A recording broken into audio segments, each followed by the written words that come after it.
Bueno, yo creo que él no es tanto que considere que no es viable, sino que él ha manifestado que va a trasladar el costo. Obviamente no tendrán ningún inconveniente, es un empresario y como todo empresario no va a invertir para perder. Entonces, si se le incrementa el costo, pues lo va a trasladar obviamente al consumidor final, que terminamos siendo nosotros. Sin embargo, es de ponderar la vida o los costos. Es una situación bastante difícil, porque lo que sucedió, bueno, yo no sé cuándo, si habría pasado algo similar anteriormente, no lo recuerdo, no lo sé, pero lamentablemente es un hecho que tuvimos que vivir y que tenemos que buscar las soluciones relativas a esto, ya que nosotros hemos venido prácticamente apagando fuegos.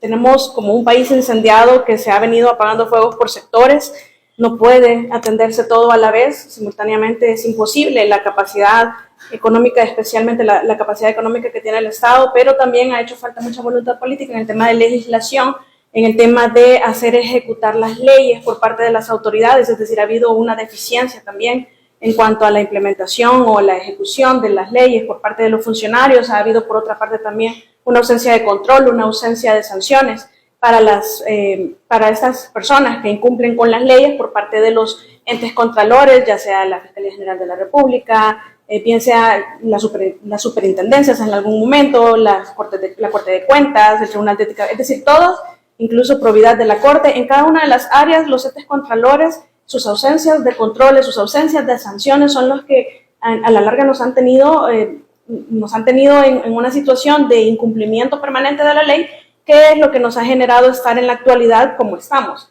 en el tema de las pandillas con las capturas masivas, en el tema de los accidentes de tránsito con la no implementación de las normas o la falta de fortalecimiento de las que ya tenemos, la ausencia de regulaciones, pero especialmente las sanciones, los controles y las sanciones para el incumplimiento de las que ya hay. Entonces, si, por ejemplo, el horario no venía siendo infringido por ese conductor, pero sí sabemos que hay un límite de peso por eje, dependiendo del transporte que es.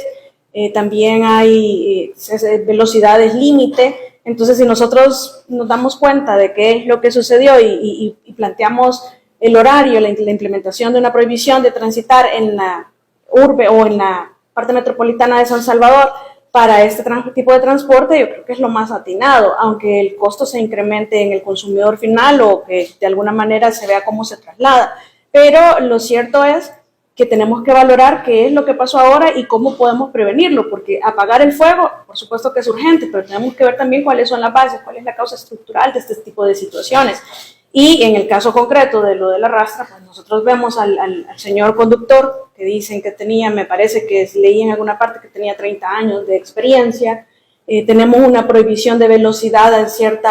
ya dentro de la ciudad, tenemos una prohibición de exceso de carga. Entonces hay que comenzar a analizar desde que salió este transporte con su carga, quiénes fueron las autoridades que le permitieron salir con el sobrepeso, quiénes fueron las autoridades que a la hora de pasar por la báscula permitieron continuar el recorrido con el sobrepeso, pero por supuesto también la responsabilidad del conductor, que sabía que traía sobrepeso, que estaba consciente, que además venía con exceso de velocidad, porque aunque no esté determinado todavía oficialmente, pues es evidente en los videos que el señor viene con exceso de velocidad, especialmente en una autopista en donde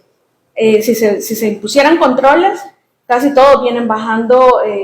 y subiendo las cuestecitas y bajando toda esa autopista, toda la parte de la Monseñor Romero que viene desde el desvío de la Panamericana hasta llegar a esa incorporación al área metropolitana, especialmente por el sector de la UCA, todos vienen con exceso de velocidad, pero venir en exceso de velocidad con un transporte de esa naturaleza, con un sobrecarga en la carga, valga la redundancia, creo que habría que valorar incluso por las autoridades o eventualmente en una posible legislación la situación de que esto ya no es culposo, sino que ya podríamos considerar que están en pleno conocimiento de la ilicitud de su proceder y consideran que no importa el resultado o que a pesar de eso, pues el resultado se va a producir, que es menor, pero no podemos estar ponderando que la necesidad que tenía el transportista de su trabajo versus la posibilidad de matar a un montón de gente, como pasó. Es decir, hay demasiadas situaciones que nos indican que en este caso no fue una simple ausencia de gestión del riesgo o una simple falta de planificación y cálculo como para decir que esto fue un delito culposo. En mi opinión, sí,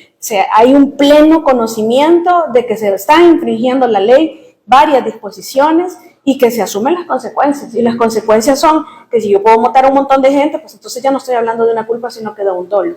Ya existen esas reformas, Tania, pero más que todo no es que cumplan la ley de tránsito, sino que concientizar a las personas. Las restricciones de horario todavía no están reguladas, lo del peso, la obligación de pasar, si hay una báscula de pasar, a pesarse, eso ya está regulado, es cierto, pero como repito, también han hecho falta los controles y las sanciones específicamente. Hablaba el viceministro que de estar aprobada la reforma de la ley de tránsito,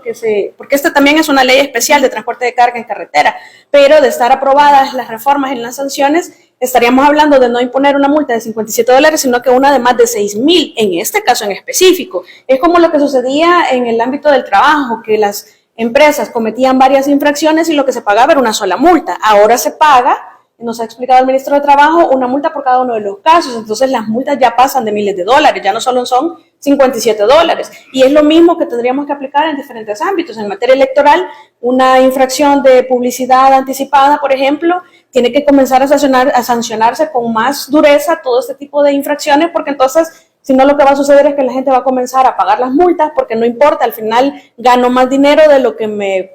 me genera o tengo más rédito electoral de lo que me genera pagar una multa. Entonces, todo ese tema es importante. Históricamente aquí esos controles han fallado y por eso es que la impunidad lo que genera es que se replique la conducta y se siga respetando las normas. Entonces, sí hace falta, por una parte, hacer cumplir la norma, sancionar a la gente, pero también hay regulaciones que están ausentes, es decir, hay falta de regulación, hay omisión en la regulación. No podemos hablar solamente de que las leyes están y que lo que falta es ejecutarlas. No, también hay leyes que hace falta decretar. Entonces, esa es una omisión de legislación y lo podemos ver, por ejemplo, en el ámbito de ética gubernamental. En el ámbito de ética gubernamental hace falta una regulación estricta sobre el tema del nepotismo. Entonces, esa omisión de regulación también es parte del problema. Aquí el problema es estructural. Nosotros podemos apagar el fuego en ese momento, como exitosamente se ha hecho en el tema de las pandillas, pero tenemos que también atacar las bases, porque si no lo que vamos a tener es réplica de conductas en el tiempo.